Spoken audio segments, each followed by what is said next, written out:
il y a bien d'autres chemins qui permettent à la foi de se faire connaître par le langage de la raison et à la raison d'accéder à la vérité de la foi au sujet de l'affirmation de la Trinité des personnes dans l'unité de la nature divine.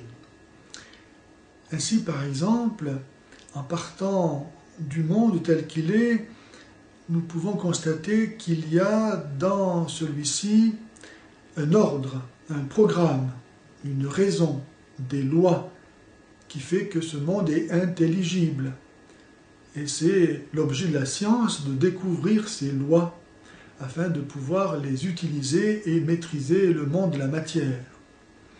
Einstein croyait à l'existence de Dieu parce qu'il découvrait des lois dans la matière que lui-même n'y avait pas mises, mais qu'il ne faisait que découvrir.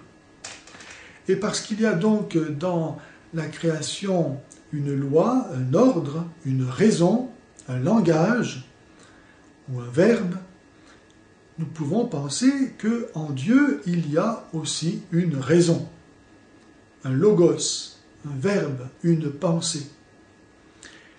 Et comment, d'ailleurs, Dieu pourrait-il tout connaître, ce qu'il a fait, et ne pas se connaître lui-même?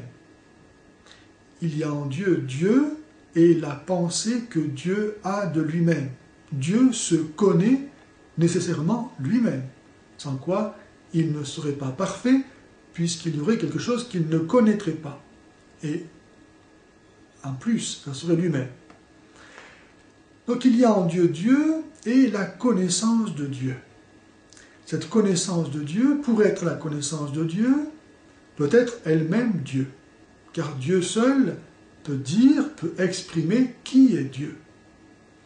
Et c'est ce que nous disons lorsque nous disons que le Verbe de Dieu est Dieu, que Jésus, qui est la parole de Dieu, qui est l'engendré, est Dieu.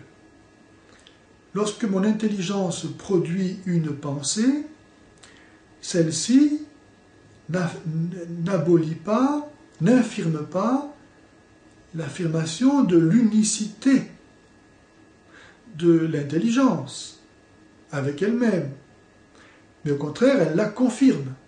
Ma pensée, tout en se distinguant de mon intelligence, mais procédant d'elle, ne fait qu'affirmer l'unicité de mon intelligence. Ainsi, il y a en Dieu Dieu et la connaissance de Dieu. Qui est Dieu? Dieu se connaît comme Père à travers son Fils. Il n'y a pas de Père sans Fils. Le Père sait qu'il est Père parce qu'il a un Fils. S'il n'avait pas de Fils, il ne serait pas Père. C'est le Fils qui dit qui est le Père. Et c'est pourquoi seul le Christ, qui est le Verbe de Dieu, la parole de Dieu, peut donner la révélation au sujet du mystère de Dieu. Jésus le dit dans l'Évangile, « Nul ne connaît le Père sinon le Fils, et celui à qui le Fils veut le révéler. »